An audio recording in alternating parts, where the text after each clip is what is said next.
Bismillahirrahmanirrahim. Assalamualaikum warahmatullahi wabarakatuh.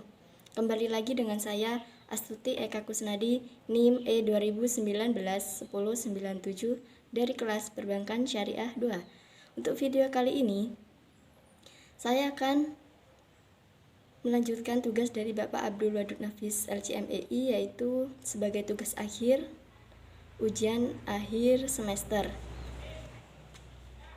yaitu tugasnya mereview 5 judul video dari teman saya.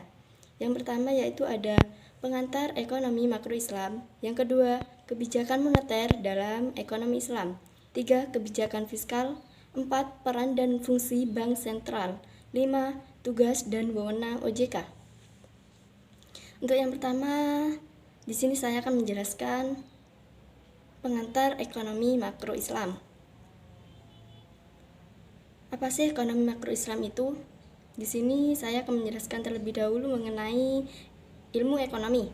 Ilmu ekonomi yaitu ilmu yang mempelajari keseluruhan dan menjelaskan tentang perubahan ekonomi yang mempengaruhi masyarakat, perusahaan, dan pasar. Untuk ekonomi makro Islam sendiri yaitu ilmu yang membahas tentang perilaku setiap konsumen dan perusahaan, serta menentukan harga-harga pasar dan kuantitas faktor input barang dan jasa yang diperjualbelikan dalam suatu perusahaan.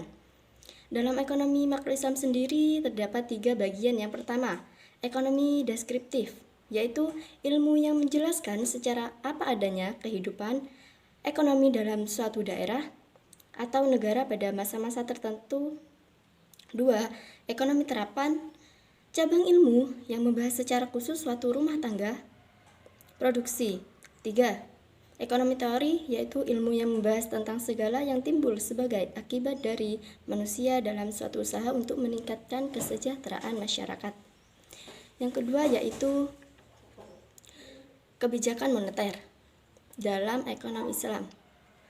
Kebijakan moneter adalah seperangkat kebijakan ekonomi yang dibuat untuk mengatur seukuran serta tingkat pertumbuhan pasokan uang di dalam perekonomian negara.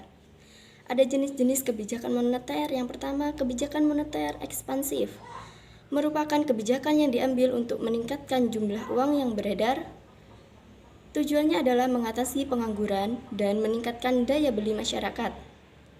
2, kebijakan moneter kontraktif adalah kebijakan untuk mengurangi jumlah uang yang beredar. Kebijakan ini dijadikan untuk mengurangi jumlah uang yang beredar dalam suatu negara yang mengalami inflasi. Saat negara mengalami inflasi, tujuan dari kebijakan moneter tersebut yaitu ada mengedarkan mata uang sebagai alat pertukaran dalam perekonomian. 2, menjaga kestabilan harga. 3, menjaga kestabilan ekonomi. 4, meningkatkan kesempatan kerja. 5, memperbaiki neraca perdagangan. 6, pertumbuhan ekonomi dan pemerataan pendapatan. Untuk materi yang selanjutnya yaitu kebijakan fiskal dalam perspektif ekonomi Islam. Apakah yang dimaksud dengan kebijakan fiskal? Kebijakan fiskal ini adalah kebijakan yang dilakukan pemerintah dengan cara meningkatkan atau mengurangi pendapatan belanja negara untuk mencapai tujuan yang diharapkan, seperti mengurangi jumlah pengangguran, pencapaian pertumbuhan ekonomi yang sudah ditargetkan. Kemudian pemerintah akan memberikan kebijakan bagaimana mereka mengurangi pengeluaran, seperti mengurangi anggaran, biasanya mengurangi segi terhadap sektor tertentu, atau mengurangi subsidi di sektor perpajakan mobil dan sebagainya. Nah, intinya pemerintah melakukan kebijakan untuk mendapatkan pendapatan atau mengurangi pendapatan. Tujuannya untuk meningkatkan perekonomian yang baik dan mencapai tujuan ekonomi yang diharapkan. Materi yang keempat yaitu peran dan fungsi bank sentral. Bank sentral adalah sebuah instansi atau lembaga keuangan yang memiliki tanggung jawab atas suatu kebijakan moneter dan melahirkan tingkat aktivitas ekonomi yang stabil dalam suatu negara.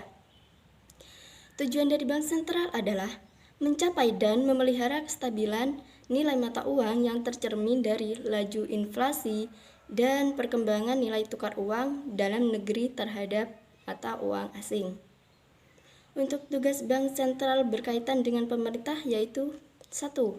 Penyediaan kredit terhadap pemerintah. 2. Mengatur kas pemerintah. 3. Membantu proses lelang dan menjual surat hutang negara. 4. Melakukan pengedaran uang sebagai alat pembayaran yang sah. 5. Mempunyai hak penuh terhadap pencetakan dan produksi uang. 6. Mempunyai hak tunggal terhadap pencetakan uang.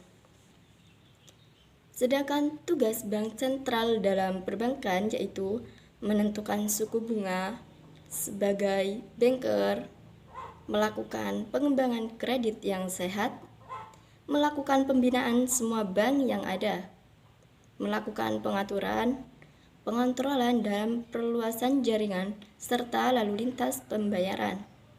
Dan yang terakhir, melakukan support yang mendorong masyarakat untuk menjalankan usaha yang produktif. Ada juga kewenangan bank sentral yaitu 1. Melakukan pengendalian moneter yaitu operasi pasar terbuka, penetapan tingkat diskonto, penetapan cadangan wajib minimum, dan pengaturan kredit atau pembiayaan. 2. Menentukan target moneter dengan melakukan pertimbangan sasaran laju inflasi nasional. 3. Melakukan pengontrolan kebijakan yang berhubungan dengan keuangan. Kebijakan keuangan yang dimaksud ini yaitu A. Penerapan kebijakan diskonto. B. Penerapan cadangan wajib minimum. C. Pengontrolan pembiayaan dan kredit. Dan untuk materi yang terakhir yaitu ada tugas dan wewenang OJK atau Otoritas Jasa Keuangan. OJK sendiri memiliki arti yaitu sebuah lembaga yang memiliki fungsi dan tugas dalam penyelenggaraan sistem pengaturan dan pengawasan terhadap industri jasa keuangan atau OJK. Di antaranya adalah ada perbankan, pasar modal, asuransi, dana pensiun,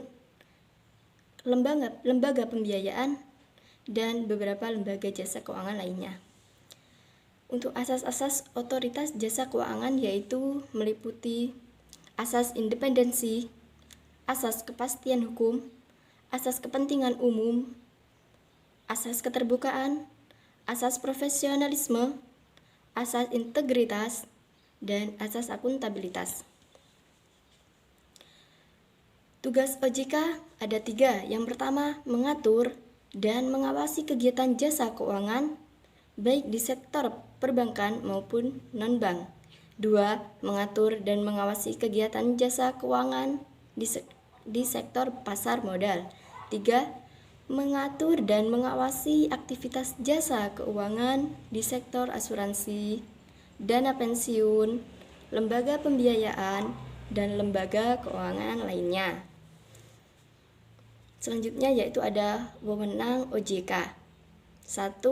Menetapkan peraturan perundang-undangan di industri jasa keuangan. 2. Membuat dan menetapkan peraturan tentang pengawasan di industri jasa keuangan. 3. Membuat dan menetapkan kebijakan tentang pelaksanaan tugas OJK. 4.